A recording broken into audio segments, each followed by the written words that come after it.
Friends, మనం Telangana TET and DSC తరగతుల్లో భాగంగా ఇప్పుడు సైకాలజీలో ఉన్నటువంటి యత్నదోష అభ్యసన సిద్ధాంతం గురించి తెలుసుకుందాం ఫ్రెండ్స్. ఇక్కడ చూడండి ఫ్రెండ్స్, యత్నదోష అభ్యసన సిద్ధాంతం దీన్ని ప్రతిపాదించింది ఎవరు ఫ్రెండ్స్? థారండైక్. ఎవరు ఫ్రెండ్స్? థారండైక్. ఇతన్ని ఏమంటారు friends? Father of experimental animal psychology. Father of experimental animal psychology అని అంటారు ఫ్రెండ్స్ థారండైక్ని. ఇక్కడ చూడండి ఫ్రెండ్స్, ఈ సిద్ధాంతానికి గల ఇతర పేర్లు చూడండి ఫ్రెండ్స్. సమ్మర్గవాద సిద్ధాంతం. ఏంటి ఫ్రెండ్స్? సమ్మర్గవాద సిద్ధాంతం. అదేవిధంగా సంధానవాద సిద్ధాంతం. అదేవిధంగా బంధ లేదా బాండ్ సిద్ధాంతం. అదేవిధంగా ఎస్ఆర్ టైప్ సిద్ధాంతం. ఎస్ఆర్ టైప్ సిద్ధాంతం. ఉద్దీపన ప్రతిస్పందన ప్రాధాన్యత సిద్ధాంతం. ఉద్దీపన ప్రతిస్పందన ప్రాధాన్యత సిద్ధాంతం. సుఖదుఖాల సిద్ధాంతం. సుఖదుఖాల సిద్ధాంతం. బాధ తృప్తుల సిద్ధాంతం. బాధ తృప్తుల సిద్ధాంతం. విజయపథ వర్ణరీతి సిద్ధాంతం. విజయపథ వర్ణరీతి సిద్ధాంతం. థారండైక్ సిద్ధాంతం. థారండైక్ సిద్ధాంతం. నెక్స్ట్ చూడండి ఫ్రెండ్స్, ప్రతిపాదించినది థారండైక్. ఈఎల్ థారండైక్ అమెరికా దేశస్థుడు. చూడండి ఫ్రెండ్స్, ఈయన రచించిన గ్రంథాలు చూడండి. Animal intelligence. Animal intelligence. అదేవిధంగా చూడండి friends, next the measurement of intelligence. The measurement of intelligence అనేటటువంటి 2 గ్రంథాలను రచించడం జరిగింది ఫ్రెండ్స్. నెక్స్ట్ చూడండి ఫ్రెండ్స్, ప్రేరణ ప్రతిచర్యల మధ్య దృఢమైన బంధం ఏర్పడడం ద్వారా వ్యక్తి ప్రవర్తనలో మార్పు జరిగి అభ్యసనం జరుగుతుందని థారండైక్ తెలిపారు. ఇక్కడ చూడండి ఫ్రెండ్స్, ప్రేరణ అదేవిధంగా ప్రతిచర్యల మధ్య దృఢమైన బంధం ఏర్పడడం ద్వారా వ్యక్తి ప్రవర్తనలో మార్పు కలిగి అభ్యసనం జరుగుతుందని థారండైక్ తెలిపారు. ఇక్కడ చూడండి ఫ్రెండ్స్, ప్రేరణ ఉండాలి, అదేవిధంగా ప్రతిచర్యల మధ్య దృఢమైన బంధం అనేది ఏర్పడాలి ఫ్రెండ్స్. ఇక్కడ చూడండి ఫ్రెండ్స్, జంతువులు పిల్లి కోడి పిల్లలపై అనేక ప్రయోగాలు చేసి అభ్యసన ప్రక్రియను ఉద్దీపన ప్రతిస్పందనల మధ్య ఏర్పడే బంధంగా వివరించాడు. ఇక్కడ చూడండి ఫ్రెండ్స్, పిల్లిపైన కోడి పిల్లలపైన అనేక ప్రయోగాలు చేసి ఉద్దీపన ప్రతిస్పందనల మధ్య బంధం వివరించాడు. ఇక్కడ చూడండి ఫ్రెండ్స్, ఈయన ప్రకారం అభ్యసనం అనేది ప్రయత్నం దోషం ద్వారా జరుగును. అభ్యసనం ఏ విధంగా జరుగుతుంది ఫ్రెండ్స్? ప్రయత్నం దోషం ద్వారా జరుగుతుంది. ఎవరి దృష్టిలో ఫ్రెండ్స్? థారండైక్ దృష్టిలో. ఇక్కడ చూడండి ఫ్రెండ్స్, అతను ప్రయోగం ఏ విధంగా చేసిండు ఇక్కడ చూడండి ఫ్రెండ్స్. ఇక్కడ వెరీ వెరీ ఇంపార్టెంట్ ఫ్రెండ్స్, దీన్ని బాగా గుర్తుంచుకోవాలి. ఆకలితో ఉన్న ఒక పిల్లిని బోన్ లాంటి పజిల్ పేటికలో పెట్టాడు. ఒక పజిల్ పేటికను తయారు చేసిండు ఫ్రెండ్స్. పజిల్ పేటికను తయారు చేసి ఏం చేసిండు? అందులోపల ఒక పిల్లిని పెట్టిండు ఫ్రెండ్స్. పిల్లిని పెట్టి దానికి ఆవల కొద్ది దూరంలో పిల్లికి కనిపించే విధంగా ఆహారం పెట్టాడు. ఇక్కడ చూడండి ఫ్రెండ్స్, ఒక పజిల్ పేటిక తీసుకొని అందులోపల పిల్లిని వేసి తాళం వేసిండు ఫ్రెండ్స్. తాళం వేసి దాని ముందల దానికి కనిపించే విధంగా ఒక ఆహారం ఉన్నటువంటి గిన్నెను తీసుకొచ్చి దాని ముంగట పెట్టడం అనేది జరిగింది ఫ్రెండ్స్. పజిల్ పెట్టే తలుపు తెరుచుకోవాలంటే లోపల గల మీటాను నొక్కాలి. ఇక్కడ చూడండి ఫ్రెండ్స్, ఆ పజిల్ పేటికలో ఉన్నటువంటి మీటాను నొక్కితే పిల్లి బయటికి వచ్చి ఆహారం అనేది తినడం జరుగుతుంది ఫ్రెండ్స్. ఆ విధంగా ఏర్పాటు చేయడం అనేది జరిగింది. ఇక్కడ చూడండి ఫ్రెండ్స్, పిల్లి తప్పులతో కూడిన అనేక అనవసర కదలికలు చేసింది. త్వరితగతిన అటు ఇటు తిరుగుతూ పంజాలతో ఊచలను లాగడం, పళ్ళతో కొరకడం వంటి ఎన్నో కదలికలు చేస్తూ విఫలమవుతూ అనుకోని రీతిగా పిల్లి మీటను తన పంజాతో తీగను నొక్కిన ఫలితంగా తలుపు తెరుచుకోవడం, బయటికి వచ్చి ఆహారం తిన్నది. ఇక్కడ చూడండి ఫ్రెండ్స్, పిల్లి అనేక ప్రయత్నాలు చేసింది ఫ్రెండ్స్. బయటికి రావాలని అనేక ప్రయత్నాలు అనేది చేయడం జరిగింది ఫ్రెండ్స్. బయటికి రావడానికి, ఆహారం తినడానికి అనేక ప్రయత్నాలు అక్కడ ఇక్కడ తిరిగింది, అటు ఇటు పరిగెత్తింది, ఊచలను రక్కించడం జరిగింది.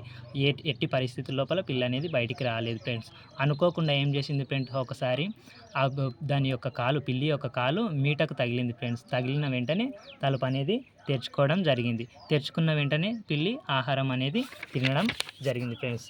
నెక్స్ట్ చూడండి ఫ్రెండ్స్, ఆ విధంగా ఆ ప్రయత్నంలో చాలా తప్పులు చేస్తూ కొంత సమయం తర్వాత లక్ష్యాన్ని చేరుకుంది. ఇక్కడ చూడండి ఫ్రెండ్స్, ఆహారం తినాలనే లక్ష్యంతో కొన్ని ప్రయత్నాలు చేస్తూ లక్ష్యాన్ని అనేది చేరుకున్నది. తిరిగి అదే విధంగా పిల్లిని బోన్ లాంటి పెట్టెలో ఉంచాడు. నెక్స్ట్ చూడండి ఫ్రెండ్స్, ఇదే ప్రయోగము థారండైక్ ఏం చేసిండు ఫ్రెండ్స్, మళ్ళీ రెండవసారి కూడా ఇదే ప్రయత్నాన్ని సేమ్ అదే విధంగా ఒక పేటికను తీసుకున్నాడు. పేటిక లోపల పిల్లిని ఉంచిండు. పిల్లి నుంచి తలుపు మూయడం జరిగింది. అదేవిధంగా దాని ముంగట దానికి కనిపించే విధంగా ఉన్నటువంటి ఒక ప్లేట్ని అనేది ఉంచడం జరిగింది. పిల్లి నెక్స్ట్ ఏం చేసింది ఫ్రెండ్స్, పిల్లి ఈసారి కొద్ది తక్కువ ప్రయత్నాలు చేసింది ఫ్రెండ్స్. పిల్లి ఏం చేసింది, ఈసారి కొద్ది తక్కువ ప్రయత్నాలు చేస్తూ మీటను నొక్కి ఆహారం అనేది తినడం జరిగింది. ఇలా ప్రయత్నాల సంఖ్య పెరిగే కొద్దీ దోషాల సంఖ్య గణనీయంగా తగ్గి త్వరితగతిన ఇంకా తక్కువ కాలంలో విజయవంతంగా మీటను నొక్కి తలుపు తెరుచుకొని ఆహారాన్ని తీసుకోవడం అనేది అభ్యసనం ద్వారా జరుగుతుందన్న విషయాన్ని రుజువు చేసింది. ఇక్కడ చూడండి ఫ్రెండ్స్, తరచుగా అదేవిధంగా ఆ పెట్టెలో పెట్టడం, దాని ముంగట ఆహారాన్ని పెట్టడం జరిగింది ఫ్రెండ్స్. పదే పదే ఇటువంటి ప్రయోగాన్ని నిర్వహించడం జరిగింది.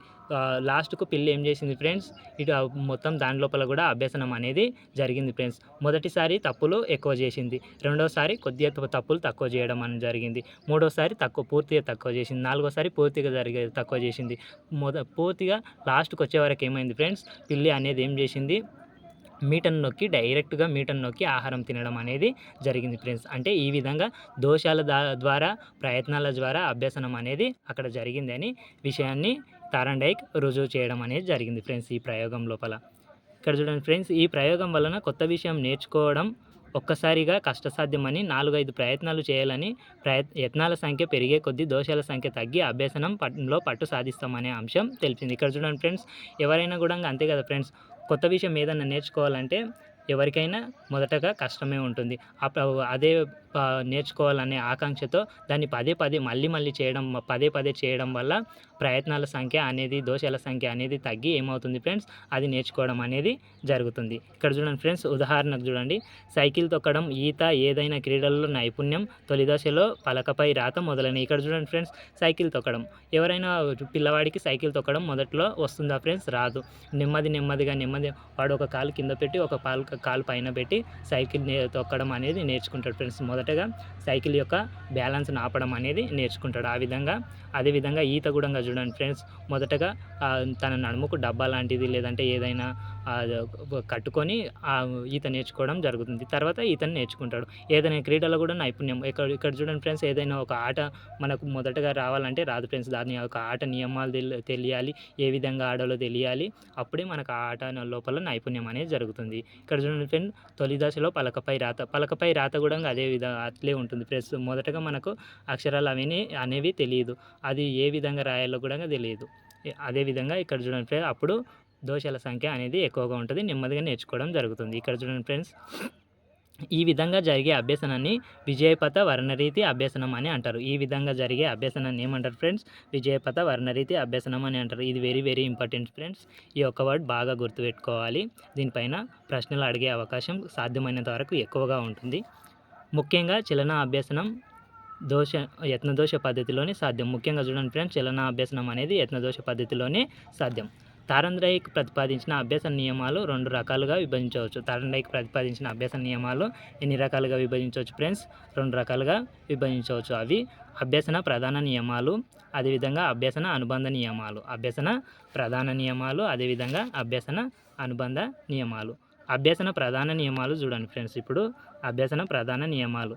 థార్న్డైక్ ఈ ప్రయోగం ఆధారంగా 3 అభ్యసన సూత్రాలను ప్రతిపాదించాడు. థార్న్డైక్ ఎన్ని సూత్రాలను ప్రతిపాదించాడు ఫ్రెండ్స్, 3 సూత్రాలను ప్రతిపాదించాడు. ఒకటి సంసిద్ధత నియమము, అభ్యాస నియమము, ఫలిత నియమం. ఫస్ట్ చూడండి ఫ్రెండ్స్, సంసిద్ధత నియమము. సెకండ్ చూడండి ఫ్రెండ్స్, అభ్యాస నియమము. మూడవ చూడండి ఫ్రెండ్స్, ఫలిత నియమము. సంసిద్ధత నియమం చూడండి ఫ్రెండ్స్, వ్యక్తి శారీరకంగా, మానసికంగా నేర్చుకోవడానికి సంసిద్ధంగా ఉన్నప్పుడు మాత్రమే సులభంగా అభ్యసించగలుగుతారు, ఫలితాలు సంతృప్తికరంగా ఉంటాయి. ఇక్కడ చూడండి ఫ్రెండ్స్, ఎవరైనా సరే ఫ్రెండ్స్, మనం నేర్చుకోవడానికి సిద్ధంగా ఉన్నాం, నేను ఇది నేర్చుకోగలగాలి అనుకుంటున్నాను, నేను నేర్చుకోవాలి అనుకుంటున్నాను అని నేను సిద్ధంగా ఉన్నప్పుడు మాత్రమే దేన్నైనా నేర్చుకోవచ్చు. అప్పుడు యత్నాల సంఖ్య దోషాల సంఖ్య తక్కువగా ఉండి తొందరగా నేర్చుకోవడం అనేది జరుగుతుంది. నేనే సిద్ధంగా లేకపోతే నేర్చుకోవడం అనేది జరగదు, ఫలితాలు అనేవి సంతృప్తికరంగా ఉండవు ఫ్రెండ్స్. ఇక్కడ చూడండి,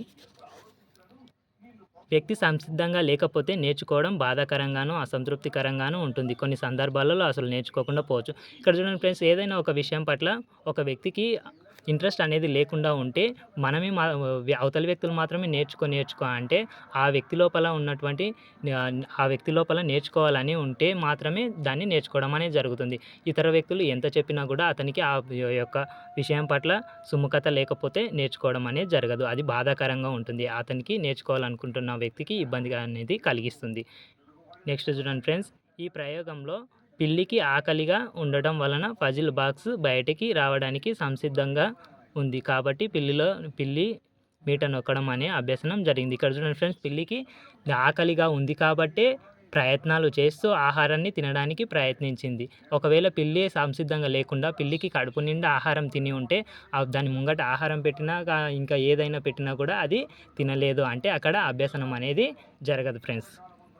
నెక్స్ట్ చూడండి ఫ్రెండ్స్, దీనికి ఒక సామెత చూడండి ఫ్రెండ్స్, గుర్రాన్ని నీటి తొట్టె వరకు తీసుకెళ్ళగలం కానీ దానితో నీళ్లను త్రాగించలేము అనే సామెత సంసిద్ధత నియమాన్ని పోల్చవచ్చు. ఇక్కడ చూడండి ఫ్రెండ్స్, గుర్రాన్ని మనం నీటి వరకు తీసుకువెళ్ళవచ్చు, అదేవిధంగా నీటిని అనేది తాగించగలము ఫ్రెండ్స్, దానికి దాహంగా ఉంటే మాత్రమే నీటిని తాగించవచ్చు. ఈ యొక్క సామెత అనేది ఈ సిద్ధాంతానికి బెస్ట్గా సరిపోతుంది ఫ్రెండ్స్. నెక్స్ట్ చూడండి ఫ్రెండ్స్, ఇక్కడ ఇంకోటి చూడండి ఫ్రెండ్స్, నెక్స్ట్ అభ్యాస నియమం చూడండి ఫ్రెండ్స్. నెక్స్ట్ ఏంటి? అభ్యాస నియమం. ఒక పనిని మళ్ళీ మళ్ళీ చేయడం, చదివిన దానిని మరికొన్నిసార్లు చదవడాన్ని అభ్యాసం అని అంటాం. ఇక్కడ చూడండి ఫ్రెండ్స్, ఒక పనిని మళ్ళీ మళ్ళీ చేయడం, అదేవిధంగా చదివిన దాన్ని మరికొన్నిసార్లు చదవడాన్ని మనం ఏమంటాం ఫ్రెండ్స్? అభ్యాసం అని అంటాము. ఏదైనా ఒక కృత్యంలో నైపుణ్యాన్ని పొందాలంటే అభ్యాసం చేయడం తప్పనిసరి. ఇక్కడ చూడండి ఫ్రెండ్స్, ఏ కృత్యం లోపలనైనా నైపుణ్యాన్ని పొంది అందరికంటే బెస్ట్గా ఉండాలంటే మనం ఏం చేయాలి ఫ్రెండ్స్? అభ్యాసం అనేది చేయాలి. అభ్యాసం మనిషిని నిష్ణాతుని చేస్తుంది. అభ్యాసం మనిషిని ఏం చేస్తుంది ఫ్రెండ్స్? నిష్ణాతుని చేస్తుంది. నెక్స్ట్ చూడండి ఫ్రెండ్స్, అభ్యాసం కూసు విద్య. Practice makes a man perfect. సాధన సాధ్యతే సర్వం.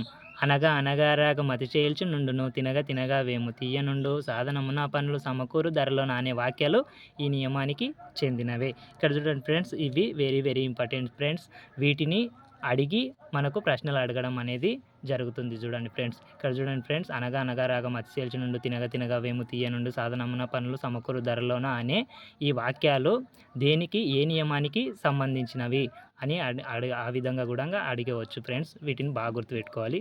ఇక్కడ చూడండి ఫ్రెండ్స్, అభ్యాస నియమం లోపల 2 ఉపనియమాలు ఉంటాయి ఫ్రెండ్స్. అభ్యాస నియమం లోపల మళ్ళీ 2 ఉపనియమాలు, ఉపయోగ నియమము, నిరుపయోగ నియమం. ఉపయోగ నియమము, నిరుపయోగ నియమం. ఇక్కడ చూడండి ఫ్రెండ్స్, ఉపయోగ నియమం చూడండి ఫ్రెండ్స్,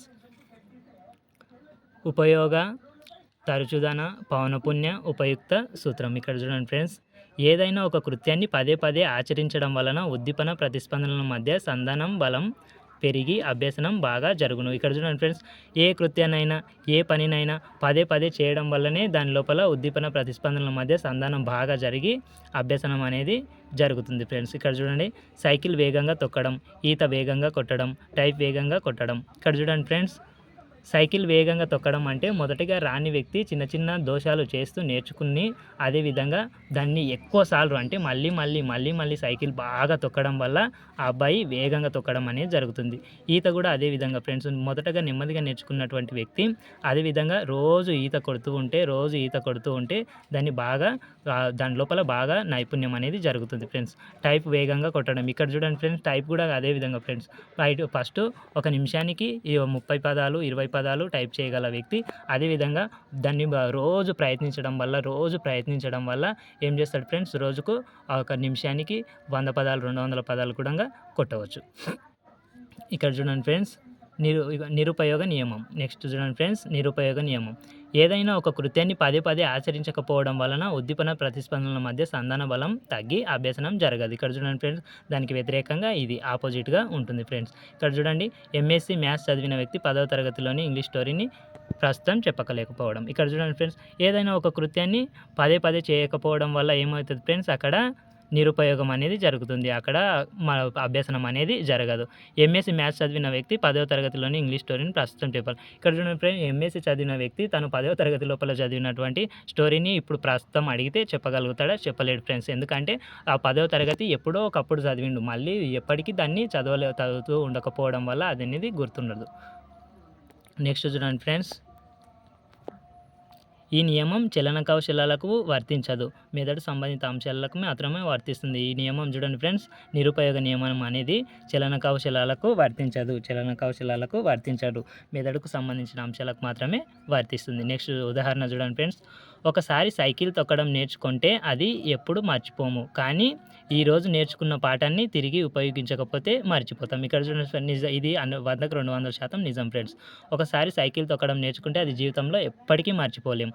అదేవిధంగా ఈరోజు నేర్చుకున్న పాఠాన్ని రేపు అడిగితే మళ్ళీ చెప్పలేకపోవడం. ఎందుకంటే దీని లోపల సైకిల్‌కు ఉన్నటువంటి చలన కౌశలాలకు ఉన్నటువంటి శక్తి మెదడుకు అంత తక్కువగా ఉంటుంది ఫ్రెండ్స్. నెక్స్ట్ చూడండి ఫ్రెండ్స్, మూడవది ఫలిత నియమం. ఫలిత నియమం చూడండి ఫ్రెండ్స్, థారండైక్ ప్రకారం అభ్యసన సూత్రాలన్నింటిలో అతి ప్రధానమైన ఫలిత నియమాన్ని అనేకసార్లు మార్పులు చేశారు. అభ్యసనం అనేది ఫలితాన్ని బట్టి ఉంటుంది. అభ్యసనం ఏ విధంగా ఉంటుంది ఫ్రెండ్స్? దేన్ని బట్టి ఉంటుంది? ఫలితాన్ని బట్టి ఉంటుంది ఫ్రెండ్స్. ఇక్కడ చూడండి friends, nothing succeed like succeed అనే సామెత ఈ నియమానికి చెందును. దేనికి? ఫలిత నియమానికి చెందును. ఫలిత నియమంలో 2 ఉపనియమాలు ఉన్నాయి ఫ్రెండ్స్. ఫలిత నియమం లోపల మళ్ళీ 2 ఉపనియమాలు ఉన్నాయి ఫ్రెండ్స్. ఇక్కడ చూడండి, సంతృప్తికర నియమము, అసంతృప్తికర నియమం. మొదటి చూడండి ఫ్రెండ్స్, సంతృప్తికర నియమము. రెండోది అసంతృప్తికర నియమము. ఇక్కడ చూడండి ఫ్రెండ్స్, సంతృప్తికర నియమం చూడండి, అభ్యాసకుడి అభ్యసన అనుభవాలు సంతృప్తికరంగా ఉంటే ఉద్దీపన ప్రతిస్పందనల మధ్య సంధాన బలం పెరిగి అభ్యసనం బాగా జరుగును. ఉదాహరణ చూడండి ఫ్రెండ్స్, మంచి మార్కులు సాధించిన విద్యార్థి బహుమతి ఇస్తే మరింత బాగా రాణిస్తాడు. ఇక్కడ చూడండి ఫ్రెండ్స్, సంతృప్తికరం. ఒక అబ్బాయి మంచి మార్కులు సాధిస్తే ఆ అబ్బాయికి ఉపాధ్యాయులు మొత్తం ప్రోత్సాహం అందించి ఒక బహుమతి ఇస్తే ఆ అబ్బాయి ఏం చేస్తాడు? దానికి మురిసిపోతాడు, పొంగిపోతాడు. ఆ బహుమతికి పొంగిపోయి ఇంకా బాగా రాణిస్తాడు. అంటే నేను బాగా చదివితే, నేను బాగా రాణిస్తే, మంచి మార్కులు తెచ్చుకొని బాగా ఉత్తీర్ణత సాధిస్తే నాకు బహుమతి లభిస్తుంది అనే ప్రోత్సాహం వలన ఆ అబ్బాయి మరింత బాగా రాణించడానికి అవకాశం అనేది ఉంటుంది. ఇది ఆ అబ్బాయికి సంతృప్తికరాన్ని ఇస్తుంది ఫ్రెండ్స్. ఇది సంతృప్తికర నియమం. నెక్స్ట్ చూడండి ఫ్రెండ్స్, అసంతృప్తికర నియమం. దీనికి వ్యతిరేకంగా అసంతృప్తికర నియమం ఉంటుంది. సంతృప్తికర నియమానికి వ్యతిరేకంగా అసంతృప్తికర నియమం అనేది ఉంటుంది. అభ్యాసకుడి అభ్యసన అనుభవాలు సంతృప్తికరంగా లేనప్పుడు ఉద్దీపన ప్రతిస్పందనల మధ్య సంధాన బలం తగ్గి అభ్యసనం జరగదు. ఇక్కడ చూడండి ఫ్రెండ్స్, మంచి మార్కులు సాధించిన విద్యార్థికి బహుమతి ఇవ్వకపోతే తర్వాత బాగా చదవడు. ఇక్కడ చూడండి ఫ్రెండ్స్, బాగా చదివి మంచి మార్కులతోటి ఉత్తీర్ణత సాధించిన తర్వాత కూడా ఉపాధ్యాయులు ఎటువంటి బహుమతి ఇవ్వకుంటే ఆ అబ్బాయి ఏమనుకుంటాడు ఫ్రెండ్స్? నేను ఎంత చదివినా ఇంతే, నాకు ఎటువంటి బహుమతులు రావు, ఏం రావు, నన్ను ఎవరు ప్రోత్సహించరు అనుకొని ఏం చేస్తాడు ఫ్రెండ్స్? ఆ అబ్బాయి కూడా చదవకుండా ఉండిపోవడానికి అవకాశం అనేది ఉంటుంది ఫ్రెండ్స్. ఇది అసంతృప్తికర నియమము. ఇంతటితో యత్నదోష అభ్యసన సిద్ధాంతం అనేది అయిపోయింది ఫ్రెండ్స్.